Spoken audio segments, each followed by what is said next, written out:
আমরা আশা করি যে নির্বাচন হলে দেশের স্থিতিশীলতা আরও ভালো হবে, আইন শৃঙ্খলা পরিস্থিতি ধীরে ধীরে স্বাভাবিক হবে এবং সেনাবাহিনী তখন সেনানিবাসে ফিরে যেতে পারবে।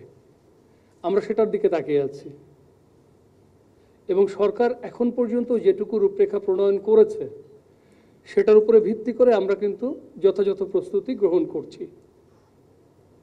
আমাদের যে প্রশিক্ষণ কার্যক্রম সীমিত আকারে এখন চলছে, তার মধ্যে নির্বাচনের সময় আমাদের কি করণীয় সেটাকে ফোকাসে রেখেই আমরা প্রশিক্ষণ করছি। এই প্রশিক্ষণের সাথে প্রাসঙ্গিক একটা বিষয় হলো, আপনারা সবাই জানেন, শান্তিকালীন সময়ে সেনাবাহিনীর দায়িত্ব হলো যুদ্ধের জন্য প্রস্তুতি নেওয়া। আমরা বলে থাকি we train as we fight.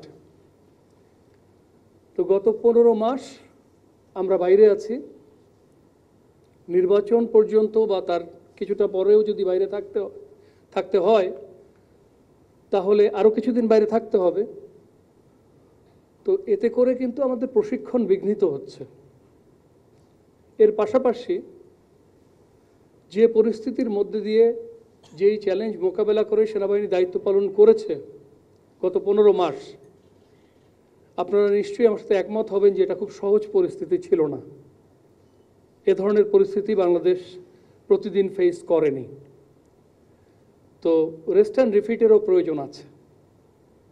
তো এই জন্য আমরাও চাই একটা সুষ্ঠু নির্বাচন অনুষ্ঠিত হোক এবং আমরা সেনানিবাসে ফেরত আসতে পারি।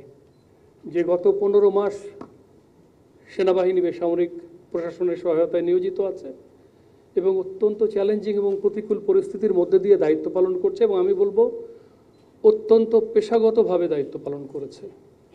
আপনি যেভাবে বললেন আমরাও লক্ষ্য করেছি যে কিছু স্বার্থান্বেষী মহল সেনাবাহিনী, বিশেষ করে সেনাবাহিনীর নেতৃত্বকে প্রশ্নবিদ্ধ করার জন্য মিথ্যা, বানোয়াট এবং উদ্দেশ্য প্রণোদিতভাবে অপপ্রচার চালাচ্ছে। এটা দুঃখজনক। আমি আপনাদেরকে নিশ্চিত করতে চাই যে সেনাবাহিনীর প্রতিটি সদস্য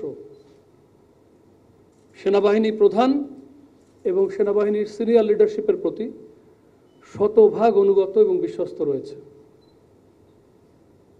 আগের যে কোনো সময়ের তুলনায় সেনাবাহিনী এখন আরও বেশি ঐক্যবদ্ধ এবং আমাদের ভ্রাতৃত্ববোধ এখন আরও বেশি।